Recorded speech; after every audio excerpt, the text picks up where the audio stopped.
a nice fresh cut. My name is Vander Puchert and this is Finding Frequency. A fresh cut. It's been a while and it was time. It's time to get the mess sorted out on top of my head. So I've been growing my hair a little bit and trying to recapture the old youth, as this strands, formerly blonde strands, turned to silver. I thought a couple of months ago that it'd be interesting just to, especially with this whole pandemic going on, just to leave the hair and let it grow.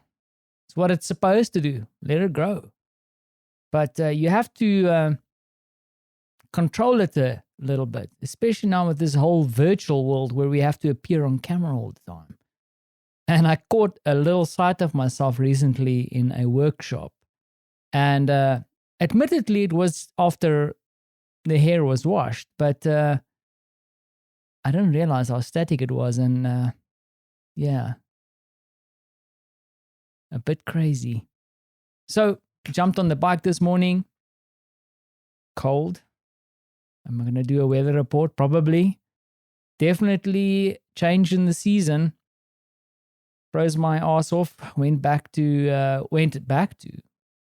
to Warsaw, first time in a while, and met up with Piotr again at my favorite barbershop, and got to have a bit of a conversation with him. It's always good to go. I mean, I always go back to the same guy all the time. I like having a relationship with my barber, especially if you find a good one that you are happy with. And I feel a kinship to him. He's got his own little business. He's employing a few people. I've seen his business grow over the years. And I think he's a good guy. Loves his family, loves his wife, got 2 kids. And he's chipping away, creating a life for himself here in Warsaw. And he's got aspirations, dreams, and the things that he wants to do, and loves to watch movies.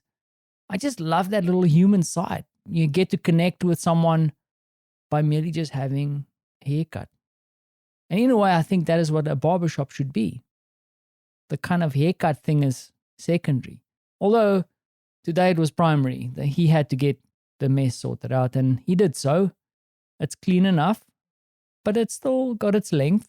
I'm still going for the old youthful me.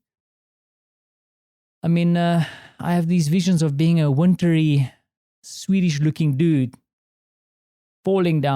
skiing down the mountain. Well, we'll have to see about that one.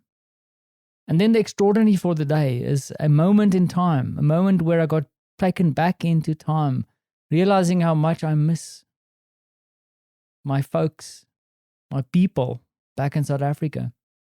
We started speaking about our parents. I can't remember how we got there. And I mentioned to him that I really miss my friends and family in South Africa, and that the pandemic has been particularly hard for me because it's put a bit of a dampener on my Christmas plans.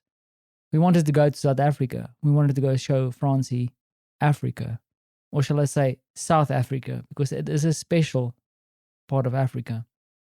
And unfortunately, I couldn't go. And I spoke to him and said, listen, I really wanted to go see my parents. And I turned to him and said, I actually kind of like them. We laughed. But then he said something really Polish. And I spoke about this whole thing with me always generalizing things. And I'm, once again, as much as I say Polish people are crazy drivers, I'll own this one too. He asked me a very Polish question. After I said that I liked my mom and my dad, he asked me, what is the favorite meal that your mom makes? It always goes back to food. And I had to sit there for a while and think about it. Now, I don't know if you're interested, but I'm going to tell you anyway. The favorite meal that my mom makes, and there's many of them actually, and I had to sit and think carefully which one I would highlight. But the first one that popped to mind is what we call frikadelle. I think it's a German word. It's meatballs. My mom's got this ability to make these really delicious meatballs. I mean, we have the recipe. My wife's tried it and she's gotten close. But I don't know what mom does. Just tastes better. And then the second one that popped to mind as I sat there, because I didn't know which one to choose, was spaghetti bolognese. Now, the thing that I didn't tell my mom, and this is just between you and me, is the fact that when my mom makes it, she puts nice cheese in it. The meat is delicious. But the thing that she has to do for me specifically, and I can't believe that I'm going to tell you this, is that I always ask her to cut it up for me. I don't eat it Italian style. I like it all chopped up so I can just sit back and dip my fork into it and eat it. But she has always cut it up for me since I was a little kid. And even now, when I'm an old fart, you know what? When I go back to South Africa and she makes me that first serving of spaghetti bolognese, she scoops it into my plate and makes it all look nice with the cheese in it. The first thing I'll say to her, well, the second thing. First thing I'll say is thank you. I love you. And then the second thing would be, please cut it up. I mean, you know what you need to do. Please don't slip up with that job. Man, can't wait to dig into one of my mom's meals again. And I thank old Piotr at my barbershop for taking me back there.